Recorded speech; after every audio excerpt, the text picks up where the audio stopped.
بسم اللہ الرحمن الرحیم۔ السلام علیکم۔ امریکہ میں ایک نوجوان کلمہ گو مسلمان تھا۔ دفتر میں کام کرتا تھا۔ دفتر میں کام کرنے والی ایک امریکن لڑکی سے اس کا تعلق بن گیا اور اس کی محبت کا تعلق اتنا بڑا کہ اس نے یہ محسوس کیا کہ اب میں اس کے بغیر نہیں رہ سکتا۔ چنانچہ اس نے والدین کو پیغام بھیجا کہ میں اس سے شادی کرنا چاہتا ہوں۔ اس کے والدین نے کہا کہ ہماری کنڈیشن ہے کہ ہم عیسائی ہیں، آپ کو اپنا دین چھوڑ کر عیسائی بننا پڑے گا، والدین سے قطع تعلق کرنا پڑے گا، آپ اپنے ملک واپس نہیں جایا کریں گے، جس معاشرے میں آپ رہتے ہیں اس سے بالکل آپ ملا ہی نہیں کریں گے۔ اگر آپ یہ سب شرائط پوری کر سکتے ہیں تو ہم اپنی بیٹی کی شادی کر دیں گے۔ یہ اپنے جذبات میں اس قدر مغلوب الحال تھا کہ اس نے یہ تمام شرائط قبول کر لیے اور اس نے شادی کر لی۔ مسلمان بڑے پریشان تھے۔ کبھی کبھی وہ اس کو تلاش کرنے کی کوشش کرتے مگر یہ ان سے ملنے سے بھی گھبراتا۔ کبھی کہیں کسی کو دیکھ لیتا تھا تو دور کترا جاتا تھا۔ لوگ بالآخر تک گئے۔ کسی نے کہا کہ اس کے دل پر مہر لگ گئی، کسی نے کہا کہ مرتد ہو گیا، کسی نے کہا کہ اس نے جہنم خرید لی، کسی نے کہا کہ اس نے بڑا مہنگا سودا خریدا۔ ہر ایک کی اپنی اپنی باتیں تھی۔ 3-4 سال اسی حال میں گزر گئے، یہاں تک کہ دوست احباب سب کی یادداشت سے بھی نکلنے لگ گیا، بھولی بسی چیز بنتا چلا گیا۔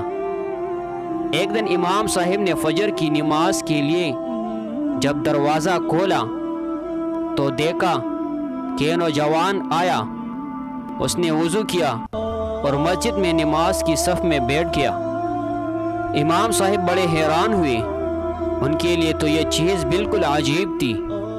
نماز پڑھائی اور اس کے بعد اس سے سلام کیا، پھر اس کو لے کر اپنے حجرے میں گئے اور پوچھا کہ آج بڑی مدت کے بعد آپ کی زیارت نصیب ہوئی۔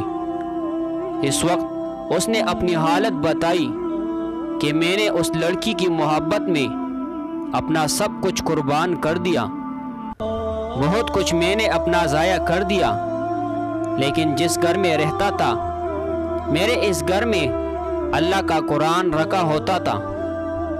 میں جب کبھی آتا جاتا اس پر میری نظر پڑتی تو میں اپنے دل میں سوچتا کہ یہ میرے مولا کا کلام ہے، یہ میرے اللہ کا قرآن ہے اور میرے گھر میں موجود ہے۔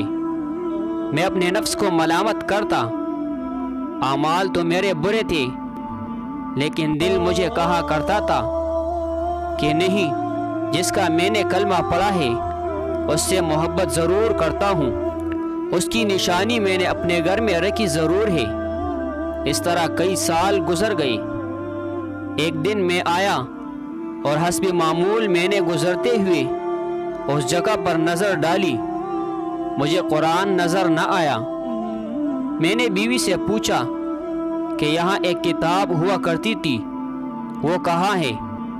اس نے کہا غیر ضروری چیزوں کو میں نے پھینک دیا ہے۔ میں نے پوچھا اس کتاب کو بھی؟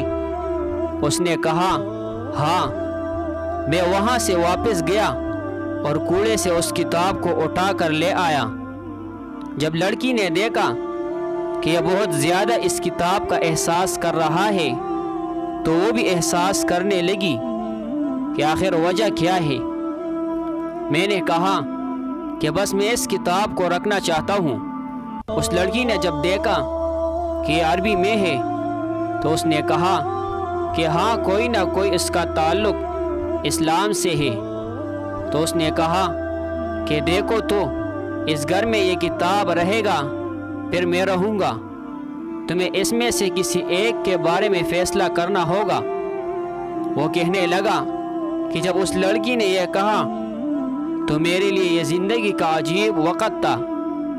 میں نے اپنے دل سے پوچھا کہ تو نے اپنی خواہشات کی تکمیل کے لیے وہ کچھ کر لیا جو تجھے نہیں کرنا چاہیے تھا۔ آج تیرا رشتہ پروردگار سے ہمیشہ کے لیے ٹوٹ جائے گا۔ اب تو فیصلہ کر لے، اب تو اس کے ساتھ رہنا چاہتا ہے یا اس کے پروردگار کو چاہتا ہے؟ جب میں نے دل میں یہ سوچا تو دل نے یہ آواز دی کہ نہیں، میں اپنے مولا سے کبھی بھی نہیں کٹنا چاہتا۔ میں نے لڑکی کو طلاق دی اور دوبارہ کلمہ پڑھا، اور اب میں ہمیشہ کے لیے پکا مسلمان بن چکا ہوں۔